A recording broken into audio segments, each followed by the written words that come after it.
And here we go. Thanks for joining me. Right, I have just spent 7 days at the Shottersham campsite on the beautiful Suffolk coast.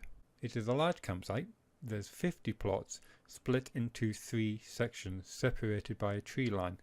The campsite caters to caravans, campervans and tents, and I had my 7 days there in a tent. The first section is in a secluded woodland area. As well as space for caravans, tents and campervans, there's also a glamping white bell tent. So inside you have a double bed, breakfast making facilities and an electrical hookup. So if you don't have a tent, caravan or campervan, then that could be the choice for you. This section 1, the wooded secluded area, also had one of the 2 toilet and shower buildings, and that came with a single shower, 2 sinks, 2 toilets, and it was the same for the ladies. Outside were 2 covered washing area and a drinking water tap. In section 2, the central area, that was the larger of the 2 areas. This had the new building, which half of the building was closed off, and I believe that was going to be more shower facilities, but at the time that I arrived, that was still being refurbished. The section that was open had a single shower that could be used by either male or females, 2 toilets, one of which was disabled, and a number of basins. I think it was 3 off the top of my head. This was the largest of the 3 areas, and there was electric hookups here for your caravans, your campervans, and large areas for your tents. The third section was the area which I was camped in, and the area which was closest to the small holdings, the farming areas. They had several animals in the farm, alpacas, chicken, pigs and goats. And if you have children, they will absolutely love the animals there.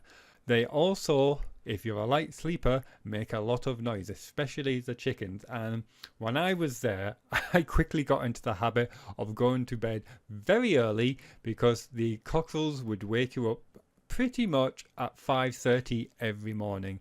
And when they crow, they don't just do it once. No, once they start, they will go for hours.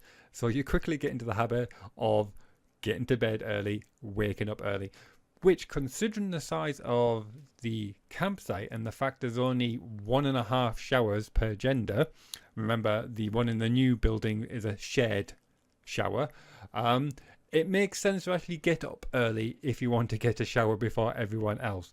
Otherwise, it could be a very long wait. Another point to note about the toilet facility is that there was no hand soap or hand dryers or paper towels for drying your hands in either of these 2 buildings, so remember to bring your own. The campsite also has no problem with large groups.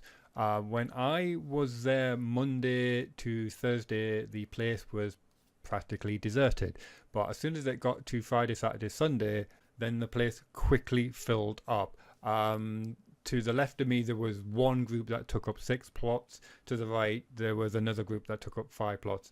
Some campsites do not like large groups. This did not have that problem. Facilities and utilities. There's actually quite a lot on offer. There was a utility room for doing all your clothes washing. In the porch area actually of the house, there was a fridge freezer which you were allowed access to 24 hours a day, which is very useful for storing food and drink.